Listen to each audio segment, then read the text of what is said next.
الحمد لله حمدا كثيرا طيبا مباركا فيه مباركا عليه كما يحب ربنا ويرضى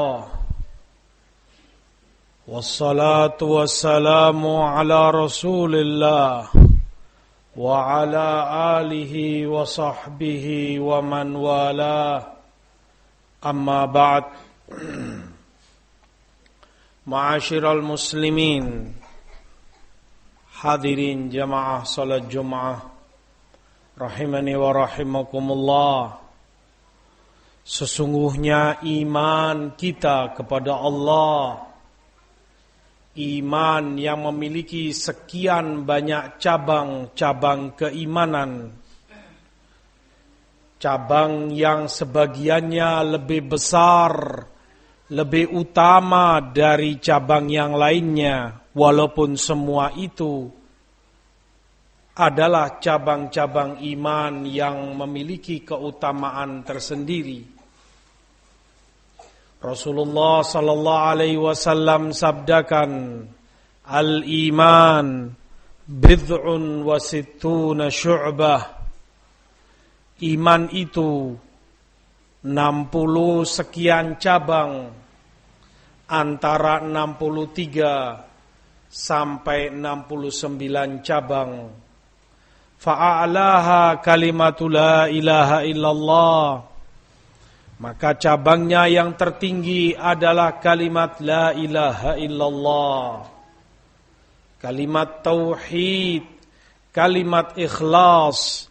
Tiada yang disembah dengan hak melainkan Allah semata, dan segala yang diibadahi selain Allah adalah batil. Dan cabangnya yang terendah, cabang iman, adalah menyingkirkan gangguan dari jalan. Wal haya'u syu'batun minal iman. Dan malu adalah salah satu cabang dari iman. Malu kepada Allah, malu untuk seorang hamba melakukan sesuatu yang dinilai jelek, sesuatu yang tidak patut untuk dia lakukan. Malu pula untuk dilihat dan diketahui oleh kaum mukminin. Rasulullah sallallahu alaihi wasallam sebutkan, al-haya'u la ya'ti illa bi khair. Malu itu tidak akan mendatangkan kecuali kebaikan. Malu yang karenanya seorang hamba terdorong untuk melakukan perbuatan baik. Malu pula yang karenanya seorang hamba terhalang untuk melakukan tindakan-tindakan amal kejelekan. Malu kepada Allah, malu diketahui oleh kaum mukminin yang ada. Malu ini merupakan juga salah satu cabang iman kepada Allah. Tidak akan mendatangkan kecuali kebaikan untuk orangnya yang pemalu. Ma'asyiral muslimin rahimani wa rahimakumullah. Jika seorang hamba menjadi orang yang hayyi, yang pemalu, malu dalam artian tadi, maka dia selalu melaksanakan apa yang menjadi perintah Allah dan menjadi kewajibannya.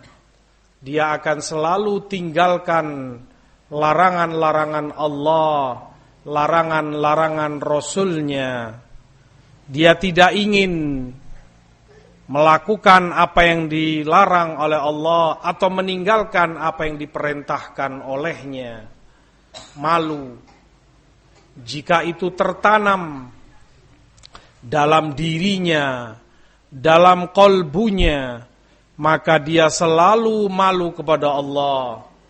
baik dia seorang diri maupun bersama orang lain, baik dia tidak ada yang mengawasi ataupun diawasi oleh orang lain. Ketika seorang sahabat bertanya, "Auratuna ya Rasulullah, ma nada'u minha, ma na'ti minha wa ma nadhar." Aurat kami ya Rasulullah, apa yang boleh, apa pula yang tidak boleh. Maka Rasul katakan, "Ihfadz auratak illa li zaujatika au ma malakat yaminuk."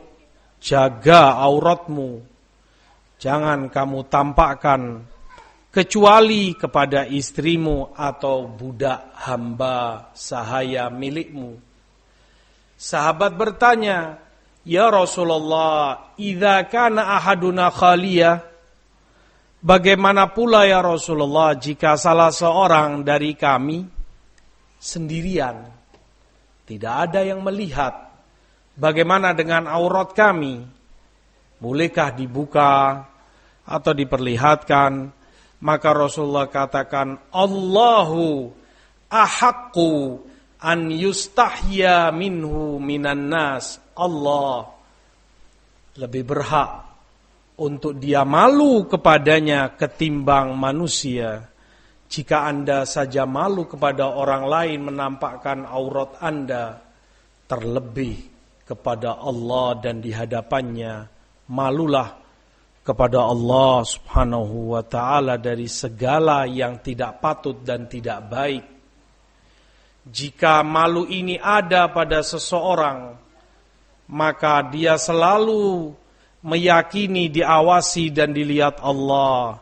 Dia sebagai pegawai atau bawahan tidak akan curang, tidak akan mengambil apa yang bukan menjadi haknya, walaupun tidak diawasi oleh pemimpin atau ketuanya, karena dia malu kepada Allah. Seorang anak akan selalu bakti kepada orang tuanya dan tidak akan durhaka kepada mereka dengan perbuatan ataupun kata-kata di hadapan orang tuanya ataupun di belakang orang tuanya. Dia karena malu kepada Allah.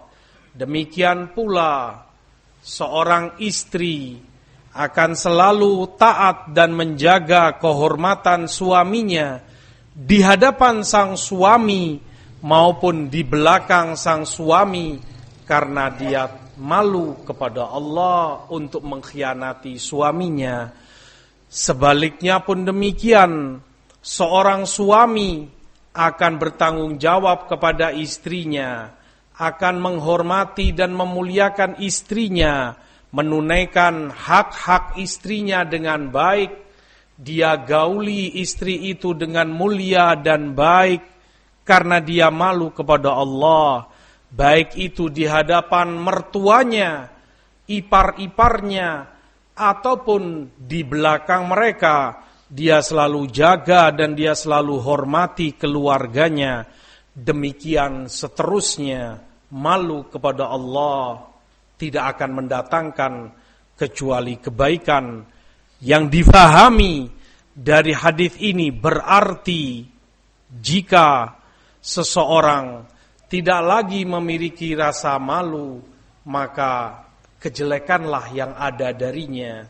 Dan itulah yang Rasulullah ingatkan, "Inna mimma adrakan nasu min kalamin nubuwatil ula idza lam tastahi fasna' ma syi't." Yang didapati orang dari ajaran kenabian terdahulu, jika Anda tidak lagi malu, lakukan semaumu. Artinya, orang jika tidak lagi merasa malu kepada Allah, kemudian kepada hambanya, tidak lagi merasa malu, dia akan lakukan apapun yang dia inginkan.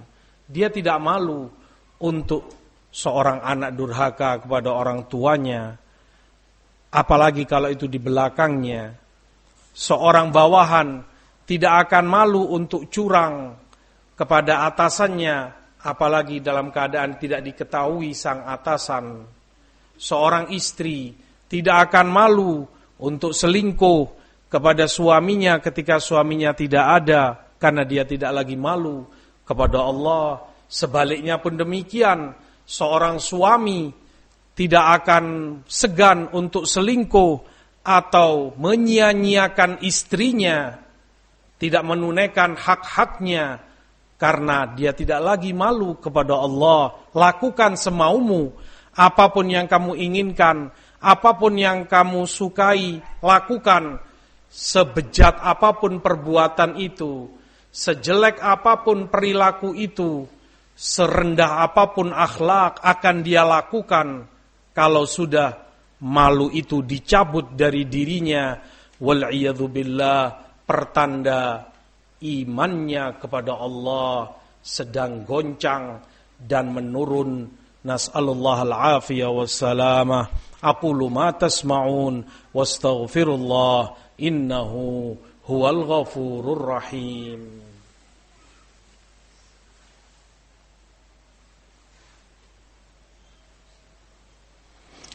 Alhamdulillah wassalatu wassalam ala Rasulillah wa ala alihi wa sahbihi wa man wala. Wa ba'd, ma'asyiral muslimin rahimani wa rahimakumullah. Hendaknya masing-masing kita merasa bertanggung jawab atas apa yang dipimpinkan kepada kita, bertanggung jawab atas apa yang kita pikul di pundak kita. Maka seorang anak hendaknya selalu berbakti kepada orang tuanya, karena itu tanggung jawab yang dia pikul di pundaknya. Seorang bapak atau ibu hendaknya bertanggung jawab mendidik dan tarbiyah anak-anaknya, karena itu beban yang dia pikul. Seorang istri hendaknya mentaati suaminya dalam kebaikan dan yang ma'ruf, karena itu beban di pundaknya. Seorang suami pun hendaknya mendidik istrinya dengan baik, mentarbiyahnya dan menunaikan hak-hak dia, tidak menyia-nyiakan mereka, karena itu juga tanggung jawab yang ada di pundaknya, dan masing-masing akan mempertanggungjawabkan di hadapan Allah apa yang dipimpinkan kepada dirinya. Kemudian banyak-banyaklah kita bersolawat serta bersalam kepada Rasulullah sallallahu alaihi wasallam, karena Allah perintahkan hal itu dalam Al-Qur'an. Innallaha wa malaikatahu yusalluna 'alan nabi. Allah dan Rasulnya bersolawat kepada Nabi. Ya ayyuhalladzina amanu sallu alaihi wasallimu taslima. Maka orang-orang yang beriman bersolawatlah dan salamlah kepada Rasul sallallahu alaihi wasallam. Fallahumma salli wa sallim ala nabiyina Muhammad wa ala alihi wa sahbihi wa sallama tasliman katsira. Subhanaka wa bihamdika la ilaha illa ant astaghfiruka wa atubu ilaik. Aqimis shalah.